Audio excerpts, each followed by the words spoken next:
Gowri's cook ട്യൂബിലേക്ക് എല്ലാവർക്കും സ്വാഗതം. ഇന്ന് നമുക്ക് ചോറിൻ്റെയും കഞ്ഞിയുടെയും ഒക്കെ കൂടെ കഴിക്കാൻ പറ്റുന്ന നല്ലൊരു പയറുതോരൻ ഉണ്ടാക്കാം. ഒരു പിടി പയർ കഴുകി എടുത്തിട്ടുണ്ട്. ഇതിൻ്റെ മോൾഭാഗം ഒന്ന് മുറിച്ച ശേഷം പൊടിയായിട്ട് അരിഞ്ഞെടുക്കാം. ഈ പയറിന് അച്ചങ്ങ പയറിനും വള്ളിപ്പയറിനും ഒക്കെ ഓരോ സ്ഥലങ്ങളിൽ പറയുന്നത്. ഇവിടെ നമ്മൾ വെറും പയറെന്നേ പറയത്തുള്ളൂ. 1/4 ടീസ്പൂൺ ഉപ്പുപൊടി ചേർത്ത് നന്നായിട്ടൊന്ന് പുരട്ടി വയ്ക്കാം. പുരട്ടി വയ്ക്കുമ്പോൾ പയറിലുള്ള വെള്ളമൊക്കെ ഇറങ്ങും, പെട്ടെന്ന് വെന്ത് കിട്ടുകയും ചെയ്യും. ഒരുപാട് സമയം പുരട്ടി വയ്ക്കേണ്ട, കടുക് വറുക്കാൻ എടുക്കുന്ന അത്രയും സമയം നമുക്കൊന്ന് പുരട്ടി വയ്ക്കാം. 1 ടേബിൾ സ്പൂൺ അളവിൽ വെളിച്ചെണ്ണ ഒഴിച്ചിട്ടുള്ളത്. നന്നായിട്ട് ചൂടായ ശേഷം 1/2 ടീസ്പൂൺ കടുക് ഇട്ട് പൊട്ടി കഴിയുമ്പോൾ ഇതിലേക്ക് 2-3 ചെറിയ ഉള്ളി പൊടിയായിട്ട് അരിഞ്ഞതും 2 വറ്റൽമുളക് മുറിച്ചതും കൂടെ ചേർക്കാം. അതിൻ്റെ കൂടെ കുറച്ച് കറിവേപ്പിലയും.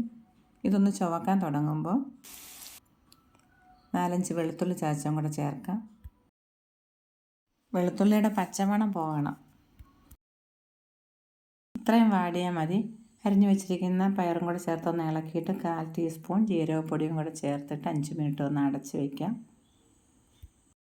മീഡിയം ഫ്ലെയിമിൽ വെച്ച് വേണം വേവിച്ചെടുക്കേണ്ടത്. ഈ സമയം കൊണ്ട് നമുക്കിതിലേക്ക് കുറച്ച് തേങ്ങയും 2 പച്ചമുളക് ഒന്ന് ഉടച്ച് ചേർക്കാം. പെട്ടെന്ന് ചാഞ്ഞ് കിട്ടും. പൾസ് മോഡിലിട്ടൊന്ന് കറക്കിയെടുത്താൽ മതി. വെള്ളം ഒഴിക്കാതെ വെച്ചത്. പയർ നല്ലപോലെ വെന്തിട്ടുണ്ട്. പയർ ഇതുപോലെ വെന്തിട്ട് തേങ്ങ ചേർക്കാവൂ. അത് കഴിഞ്ഞിട്ടൊന്ന് പൊത്തി വെച്ചാൽ മതി. നമ്മൾ അടച്ചൊന്നും വെക്കേണ്ട. 2 മിനിറ്റ് കൂടുതൽ വെക്കുകയും വേണ്ട.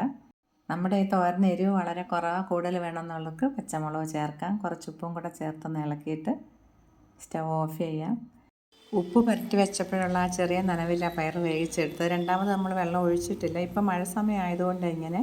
വെയിൽ സമയത്തെ പയറാണെങ്കിൽ കുറച്ച് വെള്ളം ഒഴിക്കേണ്ടി വരും, ഒരു 3-4 ടേബിൾ സ്പൂൺ. ഈ രീതിയിൽ ചെയ്തിട്ടില്ലാത്തവർ ഇതുപോലെ ഒന്ന് ഉണ്ടാക്കി നോക്കിയിട്ട് നിങ്ങളുടെ അഭിപ്രായങ്ങളും പറയണം. ഈ വീഡിയോ ഇഷ്ടമായിട്ടുണ്ടെങ്കിൽ ഒന്ന് ലൈക്ക് ചെയ്യാനും മറക്കല്ലേ. മറ്റൊരു വീഡിയോയുമായി വീണ്ടും നമുക്ക് കാണാം. താങ്ക്